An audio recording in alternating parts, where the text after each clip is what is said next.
Assalamualaikum para pembaris, kembali lagi dengan saya Rustoni di channel Arun Bara TV, TV-nya para penggemar baris. Kali ini saya sudah berada di studio utama Arun Bara TV dan saya sekarang berada bersama Kang Ito, yaitu beliau adalah pelatih baru Arun Bara. Dan mungkin Kang Ito boleh perkenalan terlebih dahulu. Terima kasih Kak Iya, Rusoni. sama-sama. Sebelumnya perkenalkan, nama saya Ito Setiawan Budi. Tempat tanggal lahir Indramayu 4 Oktober 2002. Saya berasal alumni dari SMK Negeri 2 Indramayu dan saya juga purna Paskibraka tahun 2018 Kabupaten Indramayu. Kalau boleh tahu pengalaman selama menjadi anggota Arun Bara gitu, pengalamannya gimana sih? Pengalaman menjadi seorang anggota Paskibraka Arun Bara itu yang pertama sangat menyenangkan. Yang kedua bahagia. Pengalaman yang paling tidak terlupakan itu di lomba-lombanya. Karena dalam setiap perlombaan itu banyak momen yang tidak bisa terlupakan sama teman-teman. Iya. Apalagi yang saya ingat itu lomba di kampus hijau. Itu hujan sama teman-teman pakai motor. Ada hal-hal yang lucu itu menurut saya. Itulah yang paling berkesan bagi saya. Kalau boleh tahu selama menjadi anggota Arun Bara tuh pernah lomba di mana aja sih? Pernah lomba di kampus Putih, terus di Brebes, Bekasi, sama di Bongas. Udah. Suka dukanya menjadi anggota Arun Bara? Dibilang suka atau dukanya itu banyak dukanya ketimbang sukanya. Sukanya itu kalau kita mendapat piala, itu sukanya. Kalau dukanya itu pas latihan itu terkadang ada yang bikin merasa jengkel, terutama kalau ada yang latihannya datangnya telat, terus ada salah satu orang itu yang bikin salah terus, entah itu dari PBB atau formasi. Kalau boleh tahu kan Kang Ito juga sebagai Paskibraka Kabupaten Indramayu ya. Gimana sih rasanya tuh bisa terpilih menjadi seorang Paskibraka gitu? Awalnya itu pas seleksi saya itu masuk di tim cadangan kan. Pada saat itu pas udah pantohir, saya itu awalnya itu masuk tim cadangan, entah karena puji Tuhan, karena berkat doa orang tua saya juga. Dan alhamdulillah Bang, di situ saya terpilih menjadi tim inti. Alhamdulillah. Pas masuk pasukan tim inti, masuknya di tim pengibaran apa tim penurunan? Tim pengibaran, alhamdulillah. Terus apa sih, gimana sih suka dukanya juga seorang Paskibraka gitu? Suka dukanya sama Kang. Jadi di Paskibraka banyak dukanya ketimbang sukanya. Jadi sukanya itu ketika kita sudah menunaikan tugas yang sangat besar, yang sudah berbulan-bulan latihan, panas terik itu sudah biasa gitu. Itu sudah terbayar lunas ketika sudah mengibarkan bendera pada saat hari H. Dukanya itu banyak sih Kang. Dukanya yang pertama, setiap hari Minggu, contoh latihannya setiap hari Minggu, orang tua saya bangun dari jam 3 nganterin saya pakai motor, terus pagi-pagi di sana disuruh push up, sama orang tua pulang-pulang dimarahin.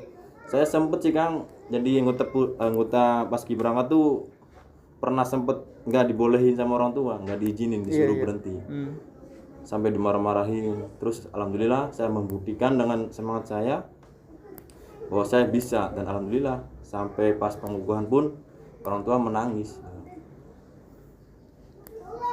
Kalau boleh tahu, sekarang kan si Kang itu kan terpilih menjadi pelatih Arun Bara, ibaratnya pelatih baru Arun Bara gitu kan ya.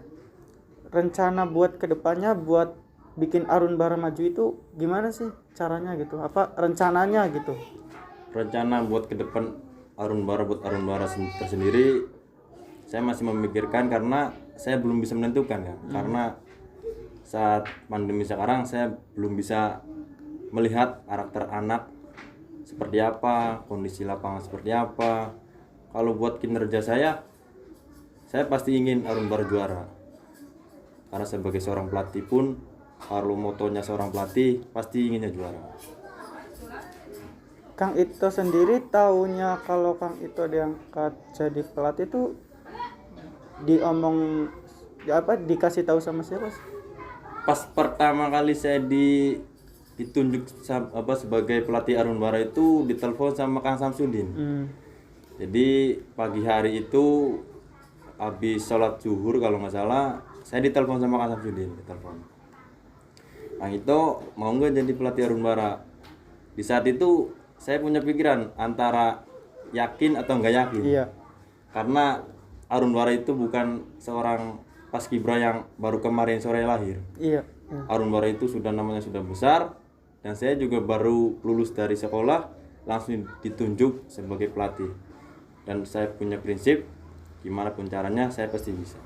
Dan gimana caranya bisa ngikutin seperti pelatih sebelumnya gitu. sebelum. Iya. Kembali masih tentang dunia paskibra ya. Kalau boleh tahu sih Kang Ito tuh masuk dunia paskibra tuh apa pas SMK doang, apa dulunya SMP atau SD-nya pernah masuk paskibra? Ya, jadi saya masuk paskibra itu bukan dari SMK-nya aja. Saya dari masuk paskibra itu semenjak saya masuk SMP sampai setelah saya masuk SMK juga ikut paskibra. Berarti dari SMP juga udah punya basic Udah. paskibra gitu ya. Iya. Rencana buat kedepannya kan seandainya nih sekolah udah masuk, terus udah mulai boleh latihan lagi. Rencana kedepannya buat Kang Ito sistem ngelatihnya tuh gimana sih? Apakah seandainya kalau udah latihan ya, kan kalau pelatih sebelumnya kalau udah latihan terus ada event lomba, pelatih yang sebelumnya dia mah nurut apa kata anak-anaknya aja, nanyain gitu mau lomba di mana gitu, terserah anak-anaknya gitu. Sama sih Kang, saya seperti pelatih-pelatih yang sebelumnya. Saya ingin ikut lomba itu bukan karena dari pelatihnya sendiri, tapi dari kemauan anaknya sendiri. Pengennya saya itu kalau anak-anaknya pengen ikut lomba, pelatih ikut nurunin sama anak buahnya sendiri. Biar apa namanya ya, biar anak-anaknya juga nyaman gitu biar kita bisa saling ngerangkul gitu. Nah kan sekarang kan masih pandemi gitu ya, terus anak-anak Arun Barat juga kan belum pada tahu gitu kan. Saya kan pernah bikin snap gitu, bikin status kalau Kang si pelatih sebelumnya atau Kang Sam tuh naik jabatan jadi apa namanya pembina ya kan. Terus pada nanyain, banyak nanya nih siapa pelatihnya gitu kan, berarti belum pada tahu gitu pelatih barunya. Nah otomatis kan terus kan dikasih tahu pelatihnya si Kang Ito, dia siapa sih, kan belum banyak yang tahu gitu. Nah gimana sih responnya kalau anak-anak Arun Barat itu belum pada tahu sama Kang Ito gitu? Respon saya sih sangat gimana ya, karena dalam keadaan pandemi sekarang itu komunikasi tatap muka itu sangat sulit, jadi anak-anak wajar lah menanyakan hal itu. Iya, apalagi yang sekarang baru masuk gitu ya, yang belum pernah ketemu sama sekali itu. Sekarang kembali lagi ke tentang Paskibraka ya. Kan Kang Ito sendiri sebagai Purna Paskibraka gitu ya. Tugas seorang Paskibraka tuh apakah cuma pas 17 Agustusan aja gitu terus udah gitu? Apa masih banyak lagi gitu tugasnya? Masih Kang. Jadi tugas Purna Paskibraka itu bukan hanya menaikkan bendera dan menurunkan bendera. Tugas Paskibraka itu ada event-event selanjutnya, contohnya ada seleksi, ada perlombaan-perlombaan, ada namanya hari jadi, ada namanya kirap gitu kan.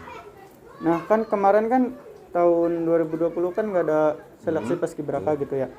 Nah apakah tahun sekarang gitu ada seleksi Paskibraka? Insya Allah tahun sekarang informasi yang saya dapat ada seleksi Paskibraka di bulan 4 bulan April, insya Allah kalau nggak ada halangan insya Allah ada. Nah kan bulan 4 rencana mau ada seleksi gitu ya. Gimana sih tahapan seleksinya gitu biar barangkali kan anak-anak Arun Barat pengen daftar gitu, pengen ngikutin kayak Kang Ito gitu jadi Paskibraka gitu. Tahapannya itu untuk adik-adik Arun Barat yang baru masuk sekarang yang pengen menjadi seorang anggota Paskibraka, yang pertama itu persiapkan administrasinya, karena sistem sekarang sama sistem yang dulu-dulu itu sama. Satu berkas yang tidak lengkap itu sama aja tidak dinyatakan lulus. Itu yang pertama tahap administrasi, yang kedua itu tahap tes wawancara sama fisik jasmani, untuk yang terakhir itu tes pantofir, tes parade. Untuk adik-adik Arunbara tetap semangat aja untuk mengikuti seleksinya. Saya doakan banyak yang terima, syukur-syukur tembus ke tingkat nasional. Amin. Nah kan tahap pertama kan administrasi. Nah di tahap pertama tuh administrasinya persyaratannya apa aja sih? Berkas-berkasnya itu untuk yang pertama itu surat izin dari orang tua, surat kesehatan dari dokter, terus fotokopi kakak, terus fotokopi. Nanti buat persyaratan itu kan nanti bakal ada surat dari pihak Dispora yang menangani seleksi ini.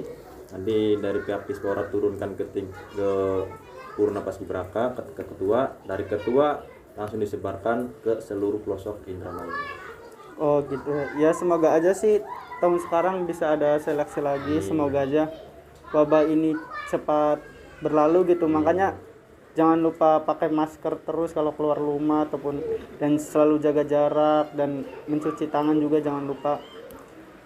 Mungkin ini pertanyaan yang terakhir ya. Motivasi Kang itu buat anak-anak Arunbara gitu maupun para subscriber Arunbara TV gitu. Apa sih motivasinya biar kita bisa jadi seorang paskibraka gitu? Motivasi yang paling utama itu ketika kita ingin meraih mimpi itu jangan mendengarkan omongan orang lain. Kita nggak usah dengerin apa orang lain berkata apa, yang penting kita fokus ke depan. Tujuan kita apa? Tujuan kita membawa orang tua. Kalau kita nurutin omongan orang lain, kita nggak bakal sukses sampai kapan. Terima kasih buat Kang Ito yang udah ngeluangin waktunya dan udah berbagi pengalaman bersama Arunbara TV. Mungkin cukup sekian dari saya. Jangan lupa like, komen, dan subscribe channel Arunbara TV buat support Arunbara TV biar lebih maju lagi. Dan satu lagi, bagi yang ingin hunting atau foto-foto gitu, foto kelas, foto couple, foto single gitu, jangan lupa booking di RSW 05 Fotografi. Hasilnya juga bagus-bagus loh, cek aja IG-nya ya. Wassalamualaikum warahmatullahi wabarakatuh.